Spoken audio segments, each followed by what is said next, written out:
Hello, I'm Weyers. I'm going to talk about impressioning and not, as the introduction said, about copying keys. That's a different talk. That's not the one we're going to give here. We're going to talk about impressioning, which is the art of making a key. And by doing that, we use the same flaws that we use for lockpicking, that you can do downstairs at the Lockpick Village. And so I'll talk about these flaws before we can get into action. As I said, I'm Weyers. I'm a member of Hack42, which is an awesome hackerspace in Arnhem.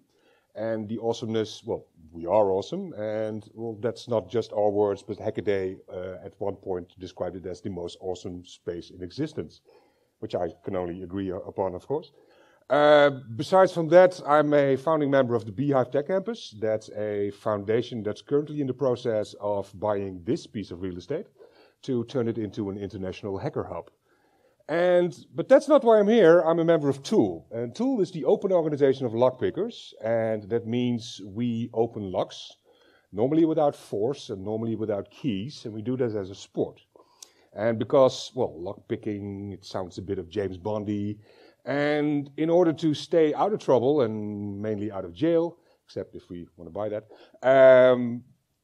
we have to abide to a couple of simple rules. Rule number one, only pick locks that you own, or have permission from the actual owner to pick. And if you can help it, try to refrain from picking locks that you rely on. Because at some point you will fail, and then your lock will either be unopenable or unclosable. And that's in case of your front door, you can't get in or you can't get out without locking it. That's a problem. So if you abide to those rules, you're probably good. Well, in order to open the lock, and to figure out how to do that, first we have to know what a lock is. Well, ta-da, this is a lock. It's a bit crappy photo, but... So, it's a round thing with a hole in it, and if the round thing turns, we call it open. Mind you, that's the sports definition. If the round thing turns, we call it open. If it's in a door and you want to open the door, then it matters which way that round thing turns, right? Because otherwise you just relock it. In sports, I don't care. If it turns, it's open. But if I start turning this, it won't open. So let's look at this in a schematic way. So we have a round thing with a hole in it, and if you look in it, you see something, and this needs to turn. Okay, if we take an MRI, so we take a layer off, we end up with this. So there's a layer off. That's the bit we saw in the picture before. And, well, the red bit is actually not the bit that's preventing that round thing from turning, it's the blue bit. And if we look at this, if we start turning it, you see, blue gets stuck, so it won't work. So in order to open this, we push the red pin down until the correct level, and then it turns. Right? We're taking baby steps here, but we'll get there. This is stuff we need in order to open the other stuff. So that pin has to be pushed to the correct depth, then it turns. But this is called a pin stack, and only one pin stack is basically a shitty lock. I wouldn't call that a lock. And in a normal lock, 5 is a good default. So all these 5 pin stacks have to be pushed to the correct level in order to enable the cylinder to turn. And if we do that, dum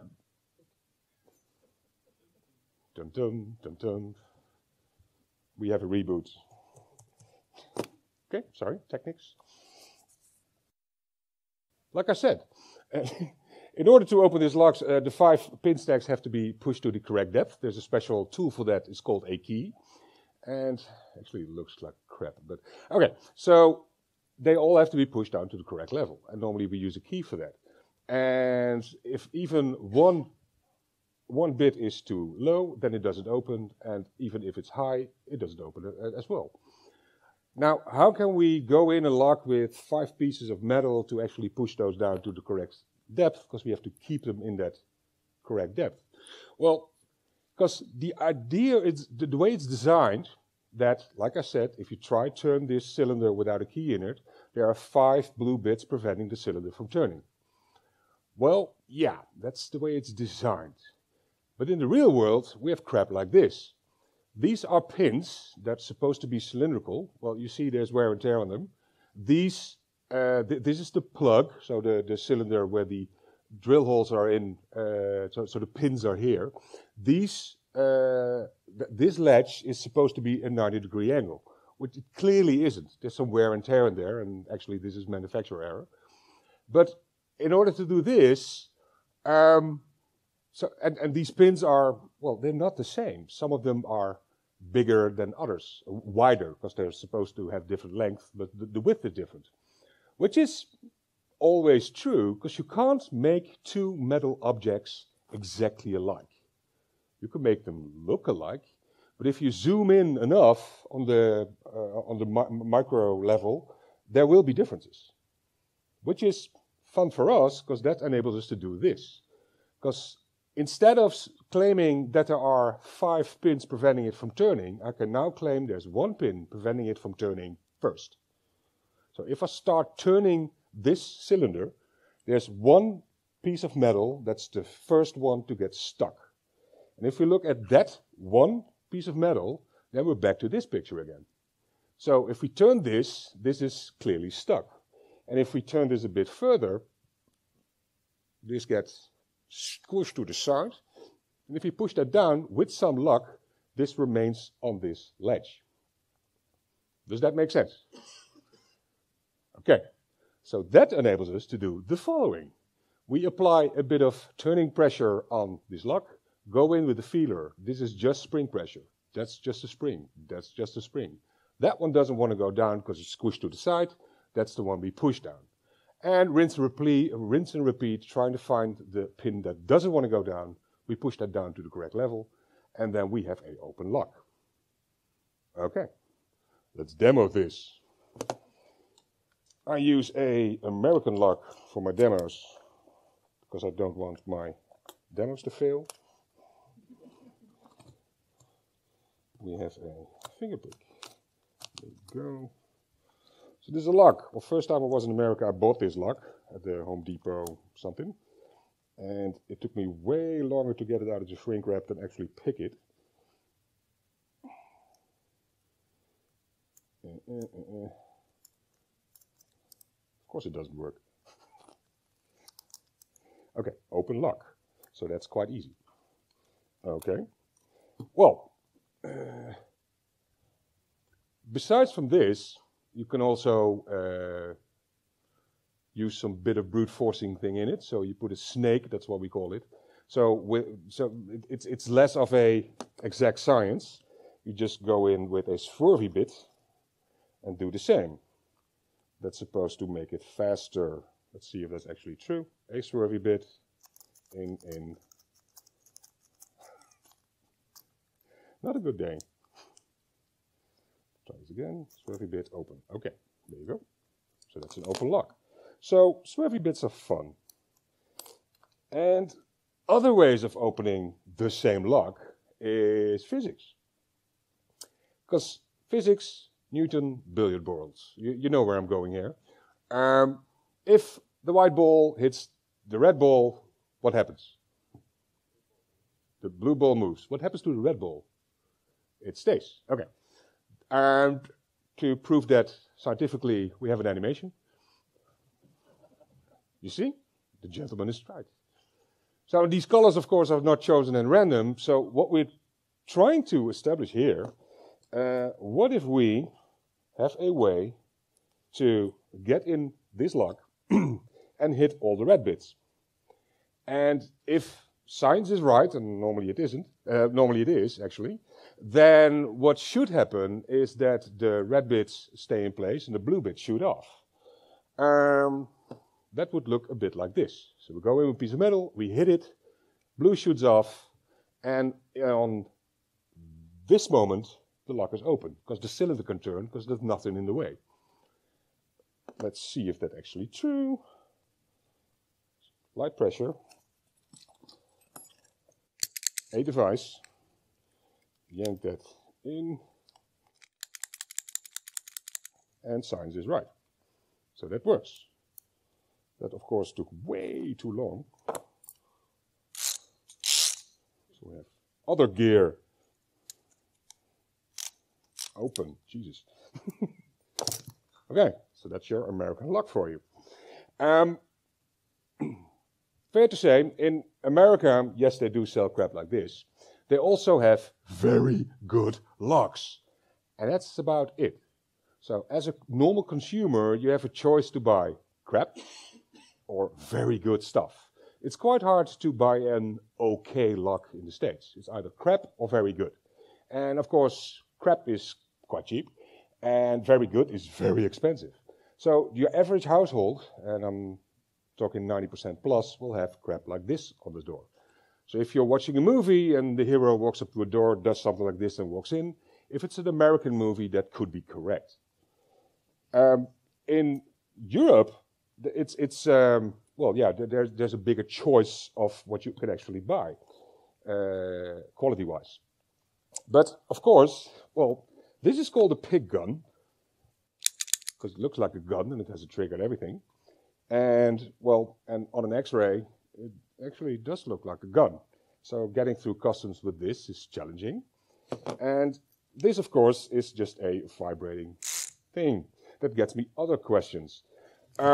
So what if we could stick something else in the lock that will take some considerable force or some impulse, and that doesn't look that conspicuous, but it has to touch all the pins at the same time? Well, there's a thing for that, and that's called a key. What if we take a key and file it to the deepest, file it the furthest that it still works like a key.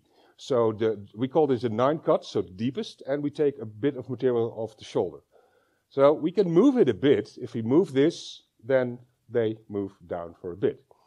What we can do now, if we hit this key, and with quite some force, and physics says that the impulse would move the keys, would move the pins out of the way. Let's try this. We have a different lock. Oops. Get out. Okay. Well, this is the key that is cut to the deepest level, but it has been hit that much that it won't even get out. So this doesn't turn, of course, because it's cut way more than it should be. But if you hit it, and if you miss, it should hurt. Today is not a good demo day.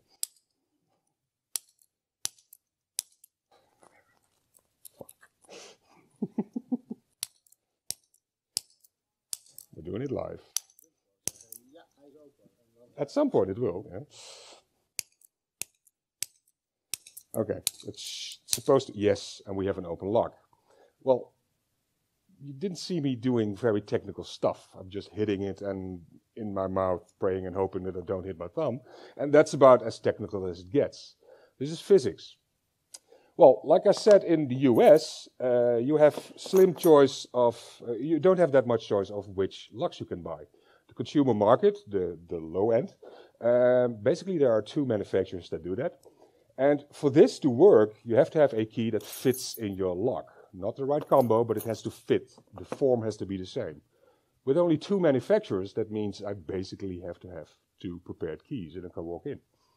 In Europe, if you go to a key copy center, you see a whole wall full of blank keys. You go like, well, do I need all those keys in order to do this trick? Well, actually, no, because if you ask the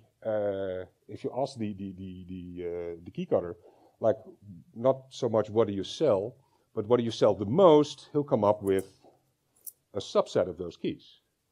Well, now, a couple of 10 years ago, something about that time, some guys reinvented this. Well, it's an old technique, but they wrote a white paper about it, and that got quite some media attention. And after that point, most lock manufacturers came up with a lock that is not susceptible to this attack. But those that were, at that time, this was about 90% of all your European doors. So that would be fun. So whatever you do, if you get a new house, change your locks, because you don't know where the keys are. The former owner could have given to anybody. And especially if you're in a new built housing complex, then probably all the keys are from the same brand.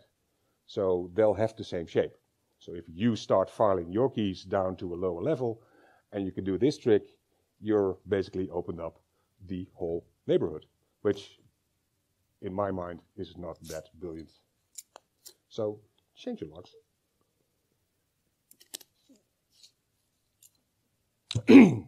This was lock picking, but the talk is called impressioning. Okay, the question. What if I can be in front of your important door, let's say a server door, for 2 seconds? Will I get questioned, arrested, dragged off? Will there be a problem? I don't think so. Pretty sure I can be in front of your computer door for 2 seconds without getting questioned. Can I be there for a minute without getting questioned? Can I be there for 10 minutes?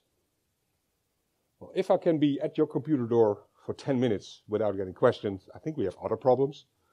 But let's say 2 seconds, because I don't think 2 seconds will be a problem. For me, walking up the door, doing something, oh, wrong door, and I move off.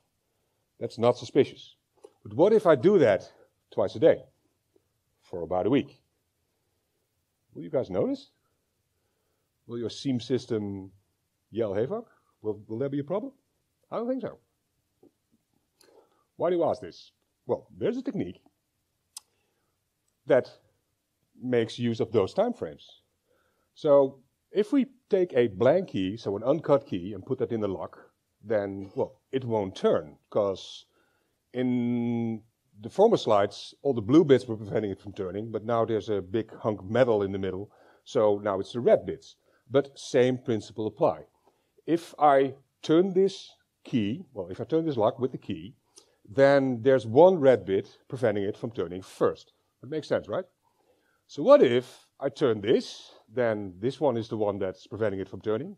If I now jiggle my key up and down under force, so I turn and then move it up and down, then this pin, this pin, this pin, and that pin, the key only has to push up the spring. Well, and gravity, but that's not that much. But at this point, there will be more force on the key by the pins than on the other positions. And if I turn it the other way, with some luck, that happens on another pin. So that pin will push, if it moves up, will push there. And if I turn it the other side, well, hopefully another pin will do the same.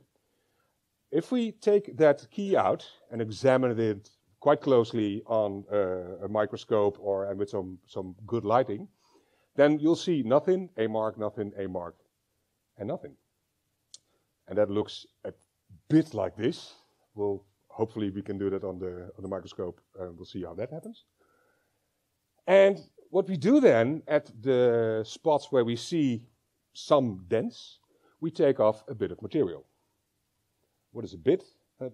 Not that much. That's it's if you know the brand and type of the lock, you can go online and figure out what the actual depths are. So what the possible depths are that you so you know how much material you take off. And then that's not working key. So we rinse and repeat. This sucks. Yes, please, questions. Does it matter if you have a certified lock and European? Well, for this, yeah. No. What is the difference? The difference between certification for a lock is that normally the key profile is protected, so you can't buy those profiles. So getting blanks would be a problem, but that's about it.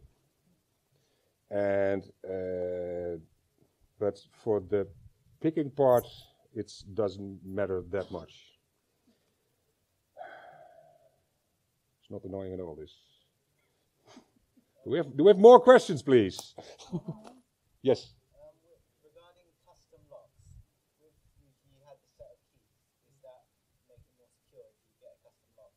How do you define custom lock? What's a custom lock? If you have a custom lock, so I guess you go to a lock maker and then... If it's actually designed for you and you have a profile, so a key shape that's not on the open market, then it will be hard for other people to get their hands on that key profile. Okay. Picking will still be the same. Picking will be absolutely the same, yeah. Okay, it doesn't like all the things. We're here. So at the spots where there are spots, we take off some material and then we rinse and repeat. And of course, nothing really changed now. So if you start turning this, there will still be a mark there and a mark there. So that will bind making a mark, that will bind making a mark. So there's marks in the valleys we just created. And what we do then, that looks about this. And what we do then, well, in those, well, where there's mark, we take off materials. So we take a bit off, even a bit more off. Rinse and repeat. What we do now is, well, do it again. But at this position, the pin has the correct depth. So at this position, this pin stack is open. So that one won't mark. So with some luck, at another position, marks will start to appear. On this pin stack, nothing changed, and here is a new mark. So if we keep on repeating this process, at some point you will end up with a working key. And it looks vaguely like this. If you look at this one, that's the original key. That's the, well, it's not the duplication because we didn't have that one. And it looks weird. That's because I use a round file. But if you look at the important bits, that's the same depth. That's the same depth. So the important bit is the bit where the pin touches the lock, right? Well, your pin touches the key. And if that depth is correct, then it works. And if you're any good at this, you win prizes. And now we're going to demo. Okay. Well, maybe, hopefully, God knows, God willing. Where are we? Let's see.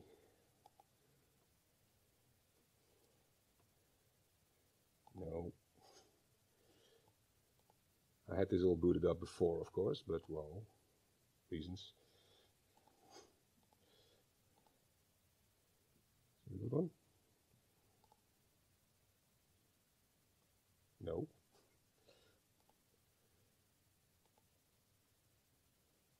Come on. Normally I'm quite professional.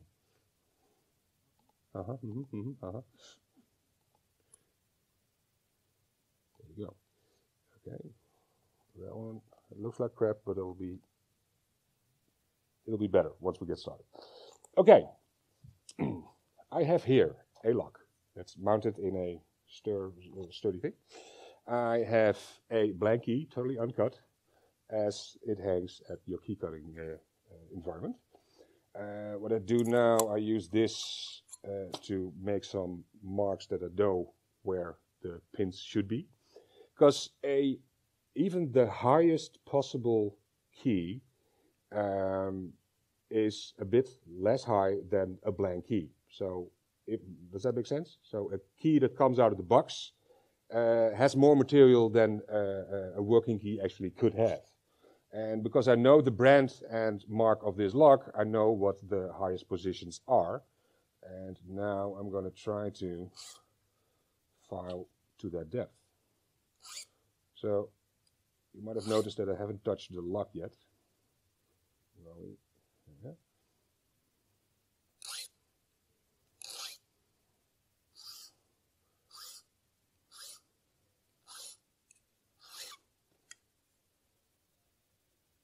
That should work. Okay, so now I have a prepared blank. Does that work-ish? Well, trying to get it in focus, but it's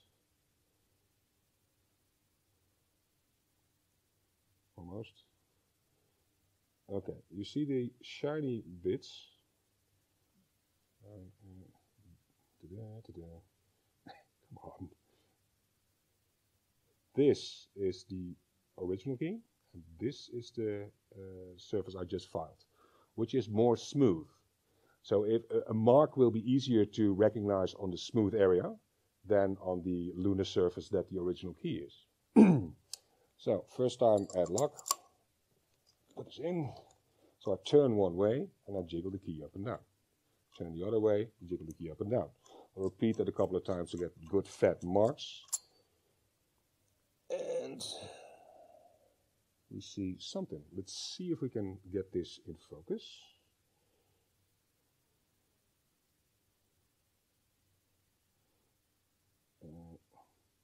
There's something there. You see that? I'll try to move it a bit in the light so there's something. And those are the some things we're looking for. So at that position,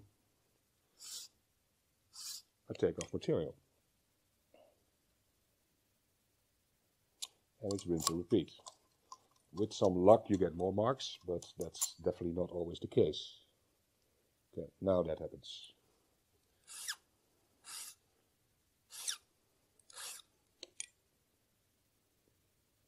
So every time I'm at the lock, it only takes not that much. Well, of course, I have to keep on doing that, but that's it.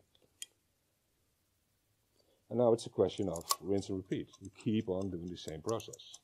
Of course, if you overfile a position, you're done. And the only way to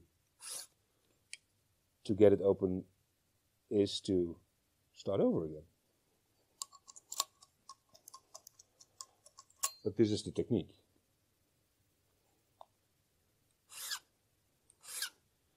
There are competitions with this technique. And first round is everybody starts with a lock at the same time. That round lasts an hour, and about half of the field opens in this time. So this could be quite a long demo.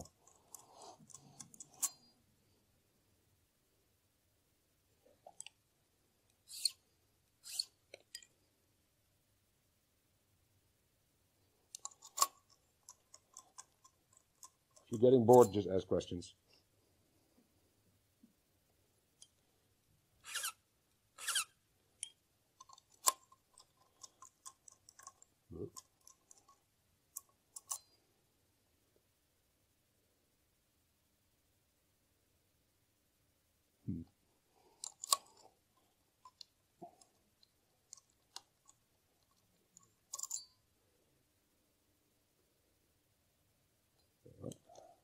Oops.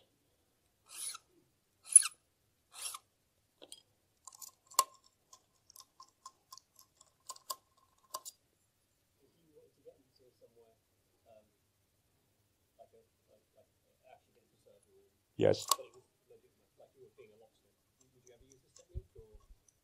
Well, so I'm hired to do this.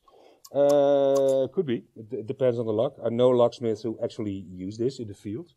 And the fun part is, well, you don't have to kill the lock. So it does give some wear and tear on your material, but yeah, you end up with a lock. And suppose this lock has a lot of wear and tear, so the original actual key doesn't work anymore. Well, I don't care, because I'm making a key that fits the lock. So in some points, this is the better technique.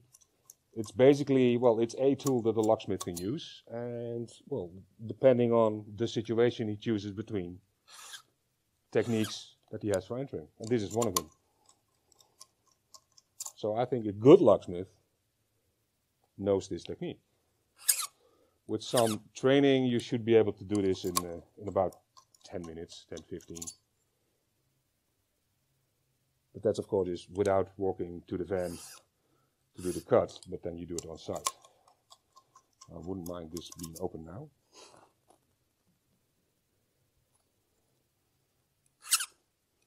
Are there special keys that are made of material Open. which is lighter? Yes, if it's a softer key, the impressions will be easier. So you will see the marks easier, but a softer key will break easier. Because you're using quite considerable force on this key, and you keep doing this over and over and over again. While training, you will break keys, lots of them. So it's a thin line between using enough force to get marks on the key and not enough in order to break it, because that would be bad. Now, you can hear, if I turn this lock, it works. So I'm done. This is a working key. But the pins were not at the absolutely dead correct level. So that will give you marks that are quite easily to see. You see that big crater there? There, and I'll fiddle with the light. You see? That's a huge mark that's kicked in. So now we have a working key, which is fun, because imagine you're in a red team environment, so you have to, well, basically break in. If you have a team of burglars who has to go in, then, or you want to place a bug in the server room, well, then you need somebody who knows server rooms. And if you want to get in like this, so you bring a locksmith and a server guy and then God knows what other guy. But now, if you break your attack apart in tiny bits, I can take this and give it to the next guy. And he can just walk in the server room and do his stuff. With lock picking, you have to pick the lock over and over again. Every time you want to get in, you need to get in. You need to pick that lock. But, well, this is a key. And my tech operator probably knows how to operate a key. And if not, well, then we have other issues. Let's see. Does that whole mean that it should be found a little bit more than? If you want to have a nice working key, yes. But Yeah. this works. Okay. Where are we, Jess? Ta-ta. That worked for some reason. Okay, this is not a new technique. This is ancient. Well, this is not the first one, but Ed Tickle, that's a American guy. That was because he died, and he worked for the FBI, and he did their NDE, which stands for non-destructive entry techniques like this. One of his first assignments on the job was they wanted to place a sting operation on a mafia boss. So they put Ed in a cardboard box, like a refrigerator box, and they delivered the box to the house that they wanted to get into. And there was a hole in the box. And they delivered him overnight, and he had his key and his file, and he just started wiggling, filing. And in the morning they collected the box, and him needing a new shirt, I reckon, and a working key. So that was kind of cool. So yeah, it has been done for ages. And the fun part, well, because you end up with a working key, it only takes one attack and then you're set. You're basically root on that lock now, which is cool. There's a book about this, written by Oliver Dietrichson. Well, this is the German book, but there's also a translation in English. But that doesn't really matter because, well, it's all about the pictures that tell you what is actually going to happen. As you can see here, it also works on dimple keys, because a dimple key is just a pin stack that has been moved by a piece of metal, so it still works the same way. Initially, we started by drilling those holes with a Dremel, which makes a mess, and we just file across those keys, and it works perfect. It's quite easy, actually, to do those. And the book even have pictures by the Kriminaltechnisches Prüflabor, which is basically the German CSI. To do this, you need some materials and a shitload of training. These help, because you saw me taking steps. And I know the brand of the lock. It's an Abus. It's a C84, something like that. And I know the possible depth that those keys should have. And I know how much I can file off to make that. For me, that's 2 strikes. And I know that because I train a lot with these tools. So you have to know how much material you can take off. Because if you take off too much, then it won't open. And you need a good file. A good file is an investment. Cheap files, are cheap and not that good. But if your file is too fine, it'll leave a more shiny surface. But then if you put a light on it to look at the marks, you'll be blinded. So you want it to make it not too shiny. But if it's too coarse, then of course you can't find it. You can't find your marks because they're in that lunar surface area. And the sweet spot we found out is a Swiss cut number 4, which is the way we grade fineness of a file. And well, that seems to be the common ground among sports picker, that the number 4 is the good coarseness that you want your file at. You need to mount your lock into something. This works, but taking that on an airplane is, well, my weight limit. I use Manfrotto super clamps for that because, well, they look cool and they do their work. Of course, well, a door might do as well, but I'm not going to drag a door through customs. You will be needing a shitload of keys. Of course, if you want to do this, your key has to fit the lock. And while you train, you will break keys, which is not a bad thing. Because, well, I think anyone who races cars at some point has to skid out of the track, because then he knows, oh, that was the magic boundary. So if you don't know where the actual boundaries are, there's no way of telling if you're close to it. So like I said, you need to apply enough pressure on these keys to make marks, but not that much that they break. If you don't know when they break, then you have no way of telling if you're close to that sweet spot. Then you need some visual aids. These are quite cool add-ons on a normal flashlight. So it puts lights in here, and then you can take your take your key, and look at marks like this. That's quite cool. So that's cheap, mobile way of bringing your light. There are other ways some people thought of. This is a interesting box. It has a port here that you can put your key in and turn it.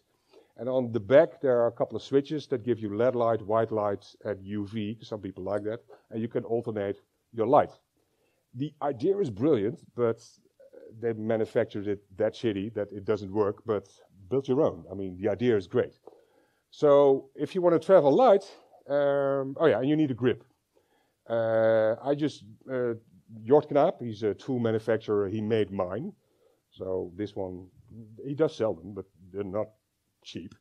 And some people say you can use a vice grip, which technically works because it grips your key and it grips them hard enough so it won't slip.